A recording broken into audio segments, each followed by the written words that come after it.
ఓం మహాగణపతే నమః. ఏప్రిల్ 6వ తేదీ నుంచి ఏప్రిల్ 12వ తేదీ వరకున్న ద్వాదశ రాశుల రాశి ఫలితాలు ఏ విధంగా ఉన్నాయో చూద్దాము. ముందుగా గ్రహస్థితి ఈ వారంలో ఏ విధంగా ఉందో ఒకసారి మనం గమనించినట్టయితే, ఈ వారంలో ముఖ్యంగా చంద్రుడు మనకు పుష్యమి నక్షత్రంలోను, ఆశ్లేష నక్షత్రంలోను, మఖా నక్షత్రంలోను, పూర్వ పాల్గొని, ఉత్తర పాల్గొని, హస్త నక్షత్రాల్లో సంచారం చేస్తున్నాడు. ఇక రాశుల సంచారం కనుక మనం ఒకసారి గమనించినట్టయితే, చంద్రుడు కర్కాటకం, సింహ, కన్య రాశుల్లో సంచారం చేస్తున్నాడు. ముఖ్యంగా గ్రహాల గోచారాన్ని గమనించినట్టయితే రవి, బుధుడు, రాహు, శని, శుక్రుడు ఈ గ్రహాలన్నీ మనకు మీనరాశిలో సంచారం చేస్తున్నాయి. ఇక గురువు వృషభ రాశిలోను, కుజుడు కర్కటక రాశిలోను, కేతువు కన్య రాశిలోను సంచారం చేస్తున్నారు. ఇవి స్థూలంగా ఈ వారంలో ఉన్నటువంటి గ్రహస్థితి. ఈ గ్రహస్థితిని ఆధారంగా చేసుకుని ద్వాదశ రాశుల రాశి ఫలితాలు ఏ విధంగా ఉన్నాయో చూద్దాము. కుంభరాశి వారి యొక్క ఫలితాలు మనం ఈ వారంలో గమనించినట్టయితే, కుంభరాశి వారికి వారం మొదటి భాగంలో చాలా చక్కటి ఫలితాలు అధికంగా గోచరిస్తున్నాయి. వృత్తికి సంబంధించినటువంటి విషయాల్లో చాలా అనుకూలంగా ఉంది. పోటీకి సంబంధించినటువంటి విషయాల్లో మీదే పైచేయిగా ఉంటుంది. శత్రు నాశనం ఉంటుంది. ప్రయాణాల్లో అనుకూలత ఉంటుంది. లీగల్ వ్యవహారాలు, కోర్టు వ్యవహారాలు మీకే అనుకూలంగా కనిపిస్తున్నాయి.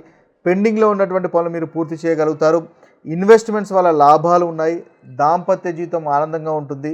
కొత్త వ్యక్తులను మిత్రులుగా చేసుకునేటటువంటి అవకాశాలు మనకి ఆదివారము, సోమవారము కుంభరాశి వారికి కనిపిస్తున్నాయి. ఇక మంగళవారము, బుధవారము, గురువారం ఈ 3 రోజులు కూడా చాలా చక్కటి ఫలితాలే అధికంగా కనిపిస్తున్నాయి. వ్యాపారంలో అనుకూలత ఉంటుంది. వ్యాపారంలో ఉన్నటువంటి పార్ట్నర్ వల్ల కూడా చాలా చక్కటి అనుకూలత అనేది ఈ 3 రోజుల్లో మనం చూడవచ్చు.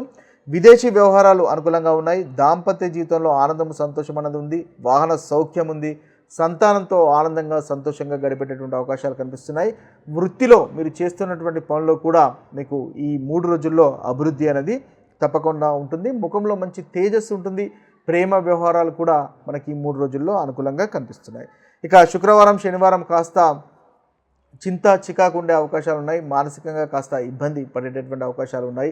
ఏదో బాధ మిమ్మల్ని మానసికంగా కృంగదీసేటటువంటి అవకాశాలు ఈ 2 రోజుల్లో కనిపిస్తున్నాయి. కాబట్టి వాటిని అవాయిడ్ చేసే ప్రయత్నం చేయండి.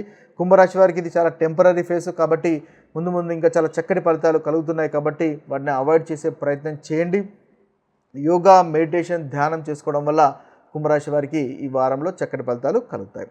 ఓవరాల్గా చూసినట్టయితే మొదటి భాగం అంతే చాలా చక్కటి ఫలితాలే కుంభరాశి వారికి అధికంగా గోచరిస్తున్నాయి. ఇక కుంభరాశి వారికి ఉన్నటువంటి ప్రతికూలమైనటువంటి ఫలితాలు తొలగిపోయి అనుకూలమైనటువంటి ఫలితాలు కలగడానికి శ్రీ మహాలక్ష్మిని పూజించండి. తద్వారా మంచి ఫలితాలు అనేవి కలుగుతాయి. ఇవి స్థూలంగా ఈ రాశి వారికి ఉన్నటువంటి రాశి ఫలితాలు.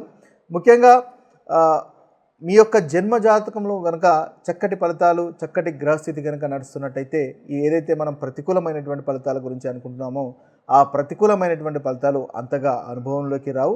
మీ యొక్క జన్మ జాతకంలో కనుక ఇబ్బంది కనుక ఉన్నట్టయితే అప్పుడే గోచారంలో ఉన్నటువంటి ఫలితాలు అంతగా ఆ ఇబ్బందికరమైనటువంటి ప్రతికూలమైనటువంటి ఫలితాలు అనుభవంలోకి వచ్చే అవకాశము అధికంగా ఉంటుంది.